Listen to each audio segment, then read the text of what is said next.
Alerte coronavirus. Attention, attention, le coronavirus se transmet très facilement et fait des ravages. Pour l'éviter, le port du masque de protection est obligatoire en tout lieu.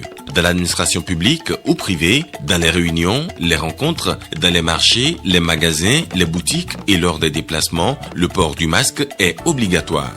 Même dans les lieux privés, dès lors que l'on n'est pas seul, le masque doit être le fidèle compagnon. Mais attention, le port de masque de protection ne dispense nullement d'appliquer les autres mesures de prévention, notamment le lavage des mains à l'eau et au savon et l'observance de la distance de sécurité sanitaire d'au moins 1 mètre entre personnes. Enfin, s'abstenir de porter des gants en vue du lavage régulier des mains à l'eau et au savon ou de l'application de gel hydroalcoolique. Pour tout savoir sur l'épidémie du coronavirus au Bénin, rendez-vous sur le site web www.gouv.bj/coronavirus. Ceci est un message du gouvernement de la République du Bénin. À la une de ce 13h, sommet extraordinaire des chefs d'État et de gouvernement de la CEDEAO par visioconférence. Au menu des échanges, la crise politique au Mali.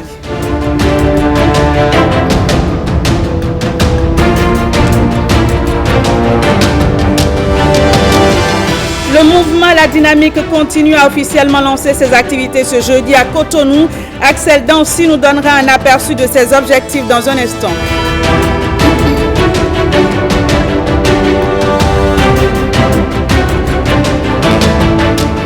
À suivre également dans cette édition la conférence administrative de l'OUEME. Les travaux ont été lancés ce mercredi.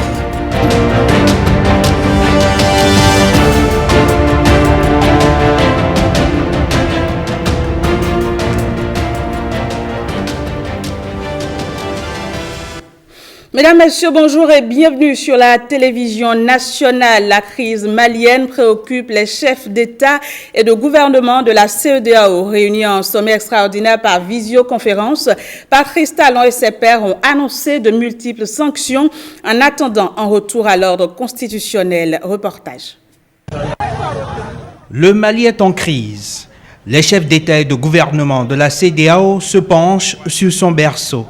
Au thème de ce sommet extraordinaire tenu par e-conférence, le président Patrice Talon et ses pairs s'inquiètent de la rupture du processus démocratique au Mali. Ils persistent et signent, l'ère des coups d'État est révolue au sein de la communauté. Les présidents rappellent aux militaires putschistes que leur responsabilité est engagée sur la sûreté et la sécurité du président Ibrahim Boubacar Keïta et des officiels qui ont été arrêtés. Les chefs d'État tiennent à dire fermement qu'ils dénient catégoriquement toute forme de légitimité aux militaires putschistes et exigent le rétablissement immédiat de l'ordre constitutionnel. Ils demandent le rétablissement du président Ibrahim Boubacar Keïta en tant que président de la République, conformément aux dispositions constitutionnelles de son pays. Un retour à l'ordre constitutionnel comme exigence globale des chefs d'État et de gouvernement de la CEDEAO. Un avis épaulé par des sanctions autant fermes et à l'effet immédiat. Nos chefs d'État ont décidé aussi de suspendre le Mali de tous les organes de décision de la CEDEAO avec effet immédiat, conformément au protocole additionnel sur la démocratie et la bonne gouvernance, et ce jusqu'au rétablissement effectif de l'ordre constitutionnel. Ils ont décidé de la fermeture de toutes les frontières terrestres et aériennes, ainsi que l'arrêt de tous les flux et transactions économiques, commerciales et financières entre les pays de la CEDEAO et le Mali. Et nos chefs d'État invitent les autres partenaires à faire de même. Craignant un isolement du Mali, le président Patrice Talon a plaidé et obtenu de ses pairs un assouplissement des sanctions économiques. Le flux des denrées et produits de première nécessité sera ainsi maintenu entre le Mali et les autres pays de la communauté. Pour autant et dans ce concert de multilatéralisme, le gouvernement béninois observe tout particulièrement la situation au Mali où résident nombre de Béninois. En ce qui concerne nos populations, puisque la responsabilité de notre pays, c'est la protection de nos citoyens à l'étranger. C'est d'observer les consignes de sécurité qui sont données généralement par ce pays-là. C'est d'être prudent.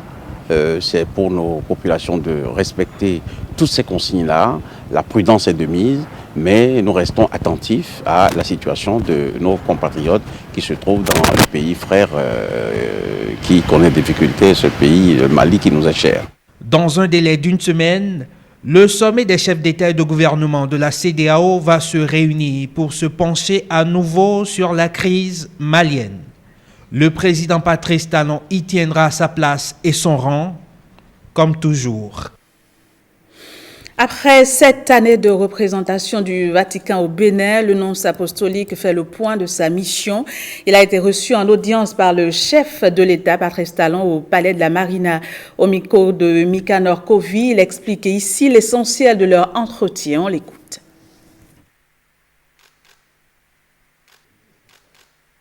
Je quitte le Bénin. Ce n'est pas l'adieu que j'ai dit. C'est ça que j'expliquais au chef de l'État.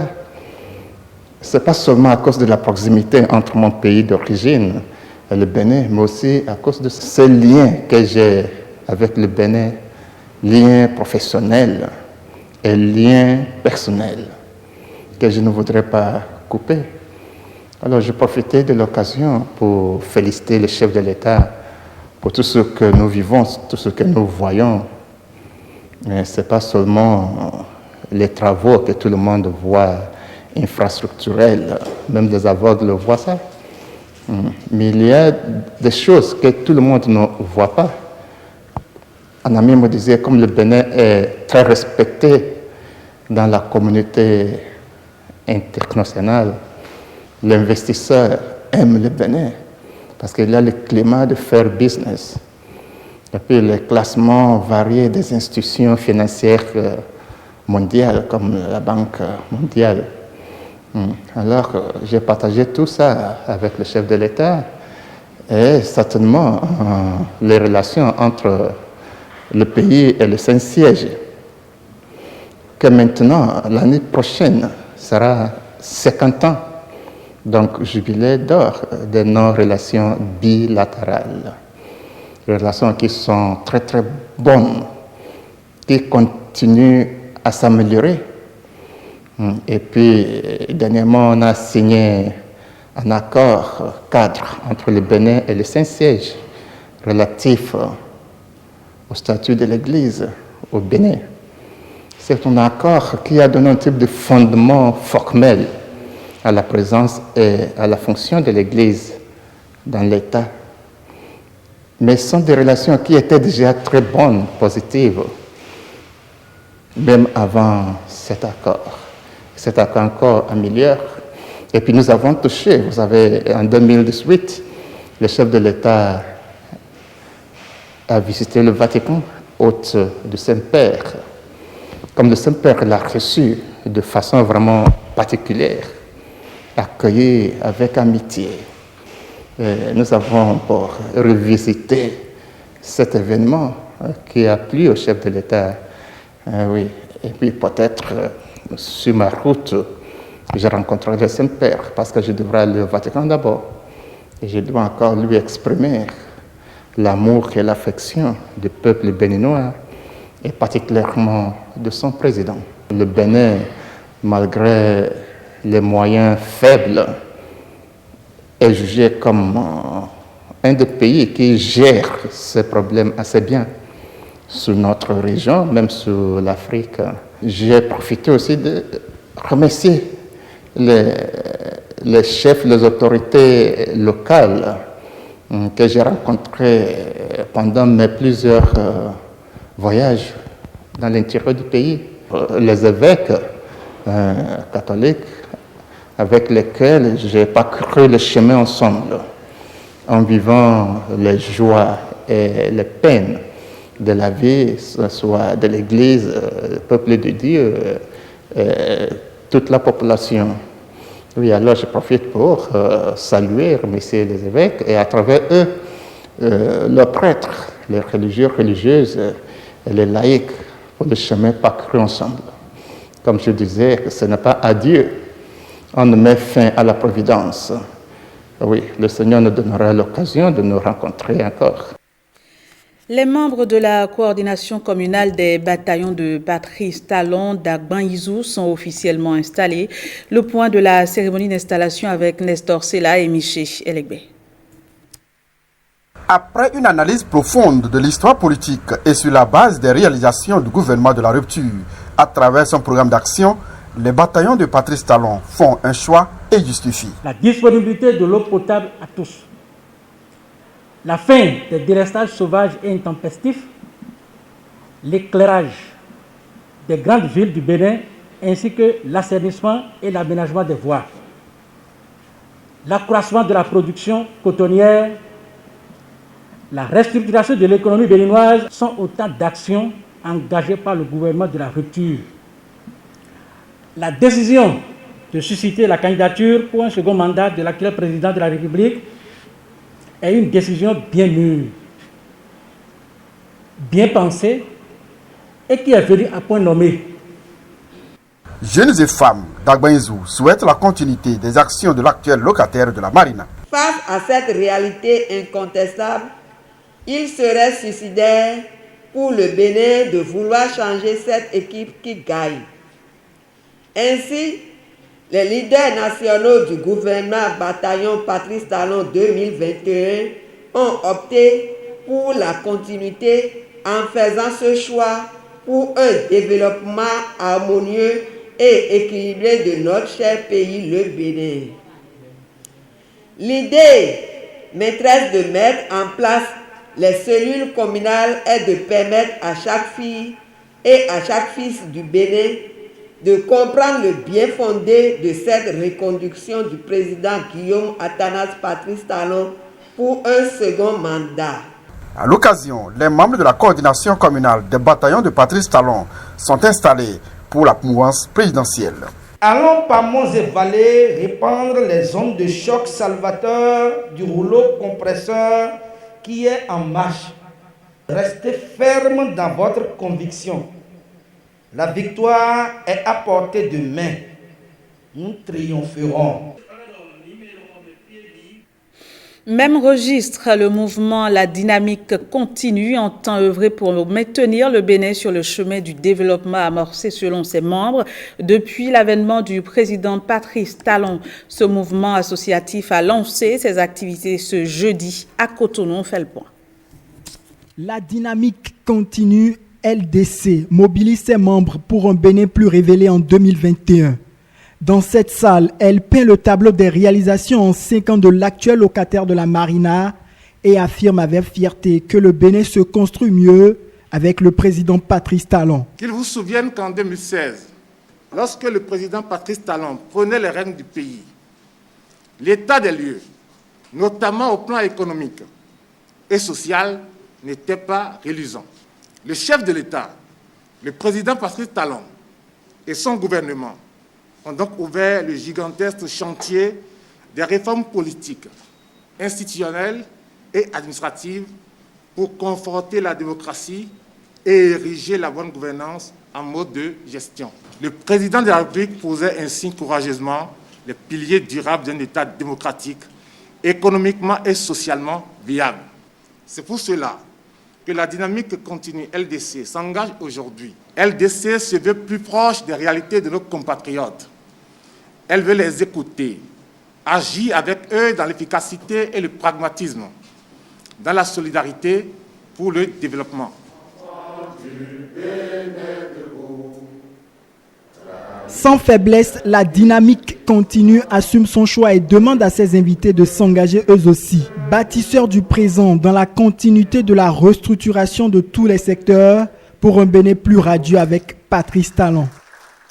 La fin prochaine du premier quinquennat du président Patrice Talon, marqué par son engagement et toute l'énergie déployée, cette énergie ayant permis d'obtenir des résultats perspectives et probants, eh bien, cette fin prochaine donne à notre association l'occasion de lui exprimer notre satisfaction et de vous appeler, vous, ici présents, et tous nos compatriotes, à un devoir sacré pour notre peuple, celui de maintenir la marche vers un pays de bien-être et de fierté. La dynamique continue, insiste et convainc ses sympathisants de son choix porté sur Patrice Talon. Pas d'annonce officielle concernant la candidature du président de la République, mais sa réélection en 2021 reste légale. La constitution béninoise le lui permet, selon cette association. Parlons à présent de la conférence administrative départementale de l'Ouémé. Les travaux lancés ce mercredi sont présidés par le préfet Joachim Apiti-Brice, Rongboy, Guillaume Avienou. Une conférence administrative départementale élargie au maire du département de l'Ouémé.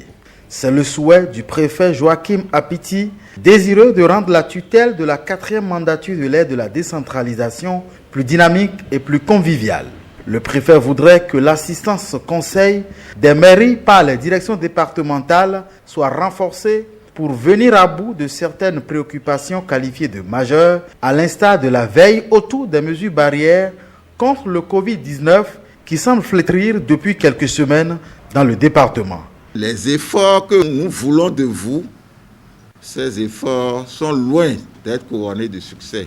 Même si nous sommes dans un département où les gens font suffisamment à gore, nous avons sensibilisé certains maires, que je félicite en passant, ont eu le courage de prendre des arrêtés. Mais ces arrêtés souffrent de suivi dans leur mise en application sur le terrain.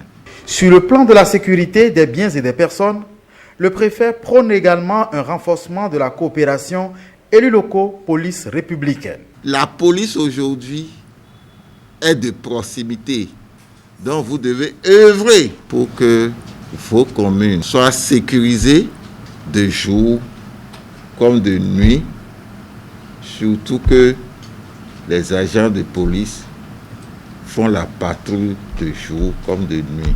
Plusieurs communications devraient meubler cette conférence administrative départementale pour permettre aux participants d'être au même niveau d'information. La répression de la commercialisation et l'utilisation des sachets non biodégradables démarre en octobre prochain, et ce sur toute l'étendue du territoire national. L'information a été donnée aux membres de la conférence administrative départementale du Koufo. Le compte rendu avec Olviga Messan et Viti Saroré.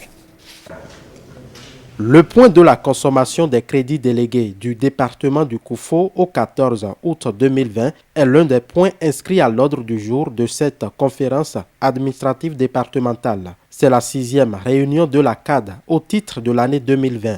Nous nous sommes interrogés sur le niveau de consommation des crédits délégués à nous envoyés par le gouvernement. Et nous avons vu que nous avons encore des efforts à faire. C'est vrai, certaines directions ont fait des prouesses, mais il reste que nous fassions des efforts au niveau d'autres directions pour aller de l'avant. À cette séance, les membres de la conférence administrative départementale du Koufo suivent également une communication sur l'impact sanitaire, environnemental et socio-économique de l'utilisation des sachets non biodégradables. En octobre, la répression va commencer sur tous les aspects. La commercialisation sera asséchée, parce que le circuit sera asséché.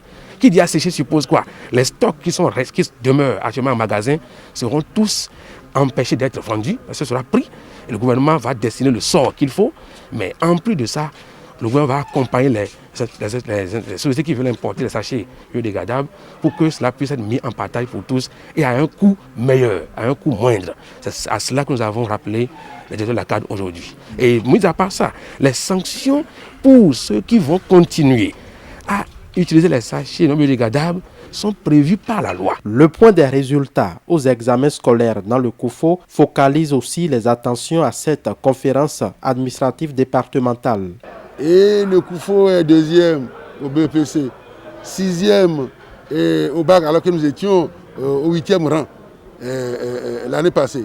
Le Koufo a occupé le 10e rang pour le CEP, alors que nous étions 2e l'année passée. Des efforts restent encore à faire. Et nous le souhait que le gouvernement veille bien nous envoyer des professeurs vraiment qualifiés.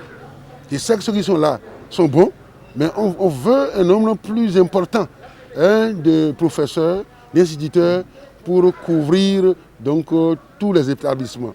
En ce qui concerne le Covid-19, l'autorité préfectorale exhorte une fois encore les populations du Koufo au respect des gestes barrières pour lutter efficacement contre cette pandémie. Séminaire de renforcement des capacités des huissiers parlementaires sur le secourisme et les dispositions protocolaires à Porto Novo.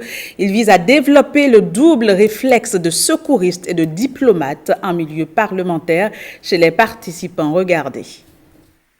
Des huissiers parlementaires à l'école du secourisme et des dispositions protocolaires. C'est à la faveur d'un séminaire de renforcement de leur capacité sur 4 jours, dont le top a été donné in situ ce mardi au Palais des Gouverneurs. Le secourisme et les dispositions protocolaires dans le contexte de l'Assemblée nationale sont en effet considérés comme 2 thématiques d'actualité par l'IPAB, l'Institut parlementaire du Bénin, initiateur du séminaire.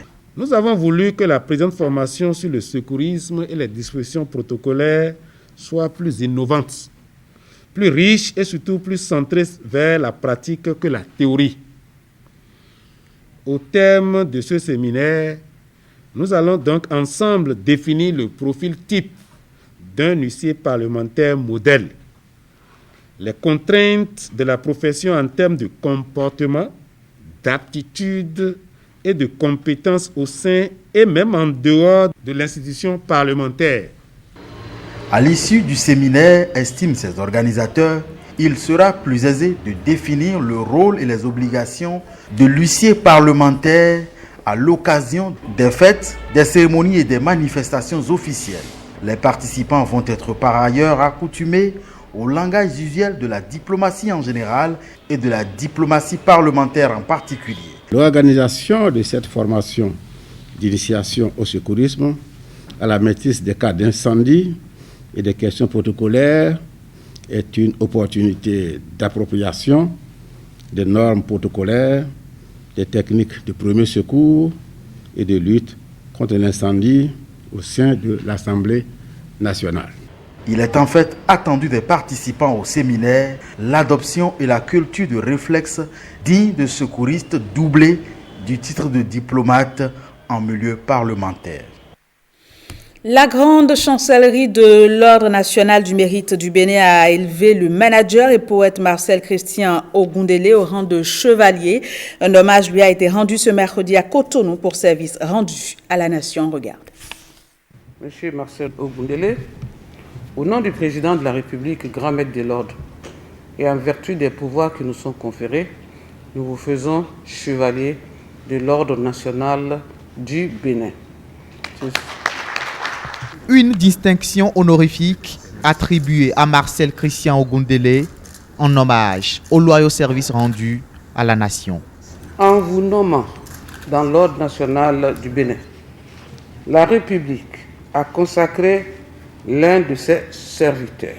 Elle a voulu reconnaître le chef d'entreprise, l'acteur de terrain, l'avocat de la veuve et de l'orphelin, le citoyen qui a creusé sans relâche les sillons du quotidien dans l'administration, la gestion et le management des entreprises, dans les écoles, dans les institutions sociales et éducatives. Œuvrant dans le social et l'éducation, Marcel Christian Ogundele a un palmarès à son actif qui milite en sa faveur.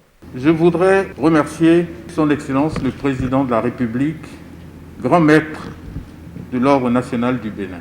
Je voudrais remercier Madame la grande chancelière de l'Ordre national du Bénin, aussi les 12 millions de Béninoises et de Béninois qui me portent désormais au grade de chevalier dans l'Ordre national du Bénin. Je vous en sais gré et croyez-moi, tout en les portant fièrement, ces 2 insignes, la médaille et la barrette, j'ai le devoir de les mériter. Des mots de poète qui font de lui un chevalier de l'Ordre national du mérite. Le couronnement de toute une carrière professionnelle.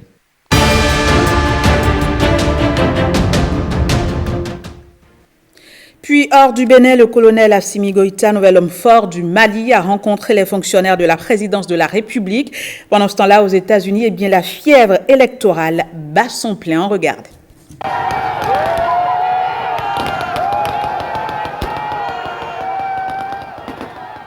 Liesse populaire au Mali. Assimi Goïta est le nouvel homme fort du pays. Après avoir participé au putsch militaire, il se présente ce mercredi à la presse. En faisant cette intervention hier, nous avons mis le pays au-dessus, le Mali d'abord. Raison pour laquelle nous les avons assuré notre soutien et leur dire de commencer à travailler, car nous n'avons plus droit à l'erreur. Plus droit à l'erreur, a martelé le colonel Assimi Goïta. Nous n'avons fait aucune victime pendant ce coup d'État, a déclaré un des militaires du Comité national pour le salut du peuple. On a déploré 0 mort, contrairement à certaines allégations qui parlent de 4 morts et 10 blessés. Assimi Goïta a été à la tête des forces spéciales maliennes. Les élections présidentielles générales seront organisées très prochainement, ont promis les membres du Comité national pour le salut du peuple. Au Nigeria, des dizaines d'étudiants se sont rassemblés à Abuja mercredi dernier pour demander la réouverture des écoles et universités fermées depuis le mois de mars. La raison de cette fermeture, selon les autorités, est d'endiguer la contamination du coronavirus dans le pays. Le président de l'Association nationale des étudiants d'université crie son ras-le-bol et déclare « Nous perdons beaucoup d'argent entre les frais de scolarité que nous devons payer par an et notre loyer. Étudier à la maison est difficile dans un pays où l'Internet est peu accessible dans les foyers et l'électricité sans cesse interrompue », a-t-il poursuivi. Les autorités nigérianes annoncent la réouverture des vols internationaux pour le 29 août et une partielle levée des mesures de confinement dans l'état de Lagos, épicentre de la pandémie. En Guinée équatoriale, les officiers de la police scientifique identifient les victimes du Covid-19 décédées en dehors de l'hôpital. Ils transfèrent ensuite leur corps dans un laboratoire médico-légal. Tout ceci pour endiguer la propagation du virus. Greetings, America. It is truly an honor to be speaking with you tonight. Aux États-Unis d'Amérique, la fièvre électorale monte. Kamala Harris entre dans l'histoire en acceptant la nomination du Parti démocrate pour la vice-présidence des États-Unis, devenant ainsi la première femme noire à se présenter sur le ticket présidentiel d'un des plus grands partis politiques américains. Je vous promets que nous agirons avec audace et que nous ferons face à nos défis de façon honnête, déclare-t-elle dans un discours à Wilmington. Elle affirme que l'absence de leadership de Donald Trump a coûté des vies en raison du coronavirus. Lors de la Convention nationale démocrate, l'ancien président Barack Obama lui aussi prononce un sévère réquisitoire contre son successeur Donald Trump qui n'a, selon lui, jamais pris la mesure de son poste sur les 4 années écoulées. Mais le président américain Donald Trump réplique vivement aux critiques de son prédécesseur Barack Obama, jugeant qu'il a été inefficace. Now look at how bad he was, how ineffective a president he was.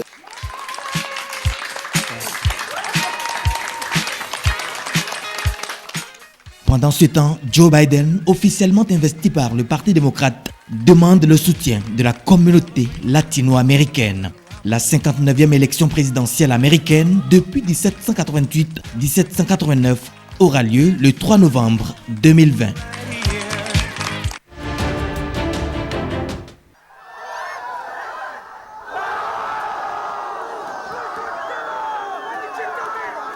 Du sport avec les sentiments de frustration et déception que ressentent les supporters lyonnais présents à Lyon après la défaite de leur équipe face au Bayern Munich 0-3 en demi-finale de Ligue des Champions. Pour autant, certains affirment qu'ils soutiendront le Paris Saint-Germain en finale de la Ligue des Champions. Soutenir Paris parce qu'on est français et il faut que la France elle gagne et qu'il y ait le mérite. Donc on soutient Paris. Les 10-15 premières minutes, ça se jouait. Mais après, ouais, le Bayern a planté et après, Lyon s'est éteint, quoi. Ouais, je pense que le beau jeu, c'est de soutenir Paris quand même. Ils ont fait un beau parcours depuis quelques années. Ils se la donnent et je pense que c'est, ils méritent de gagner.